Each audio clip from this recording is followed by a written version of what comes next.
మాధం చక్కనైన సాకల సోరయంబల సొంపైన దాని కదరా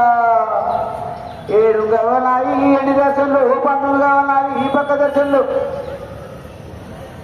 రంగాల కదరా ఎరకల పుట్టిన కదరా ఎనమంచ పప్పు కదరా ఉంది కదరా ఎమ్మవాని కదా ఆది శక్తిని కదరా ఒక మాతను కలిగాని కన్న తన శాస్త్రవేత్తలు చాలా మంది జగన్మాత కోడి సూర్యులు కుంకుమపట్ట నక్షత్రాలు కాదు ఏం చేయలక్క తిప్ప ఎడికడి ఆరు జోడు వస్తారు అమృత తీయవలమ్మవద్దని కదరా ఆది పరాశక్తిని కదా ఒక తేజ మీద పోలం తేజ తమ మీద నీదేయం పుట్టేడు అన్నారు ఉక్కిన పోలు కదా అట్టేడు మహారాజుల కలిసి